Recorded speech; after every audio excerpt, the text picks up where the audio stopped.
Kasus penghilangan nyawa yang dilakukan oleh M. Ali, 29, terhadap istrinya Ananda Isnaini Putri, 20, di Kecamatan Kisaran Barat, Kabupaten Asahan Senin, 2 Februari 2026, lalu ternyata menyimpan pilu.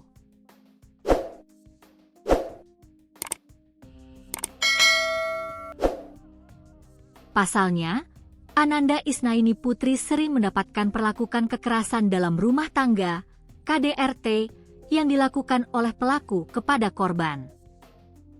Dijelaskan salah seorang tetangga korban, bahwa lokasi tempat meninggal korban di salah satu perumahan di Kelurahan Sidodadi, Kisaran Barat itu bukanlah kediaman dari Ananda Isnaini Putri.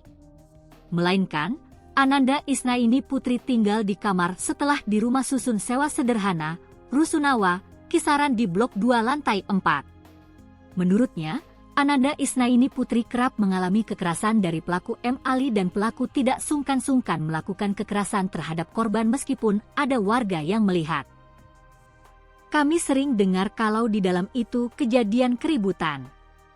Bahkan, dia juga gak sungkan memukul korban meskipun ada warga di situ, kata salah satu penghuni Rusunawa Kisaran yang tak ingin disebutkan namanya saat dihubungi tribun-medan.com, Rabu, 4 Februari 2026.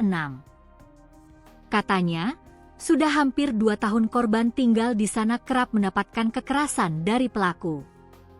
Hanya saja, warga tidak berani ikut campur rumah tangga orang.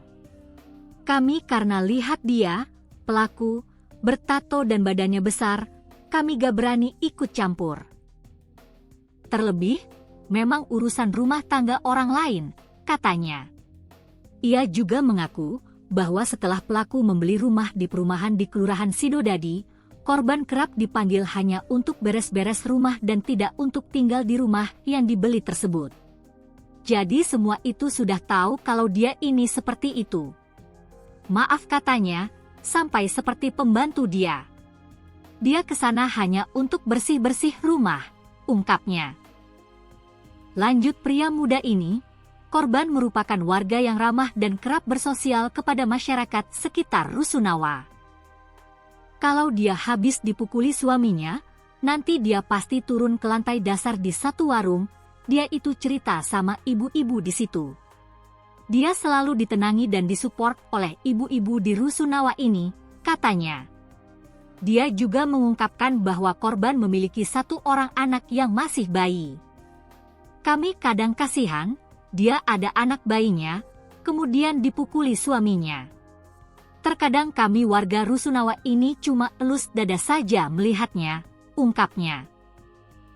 Sementara, pihak kepolisian Satreskrim Polres Asahan masih melakukan pendalaman terhadap kasus ini dan masih mencari informasi-informasi yang beredar di masyarakat.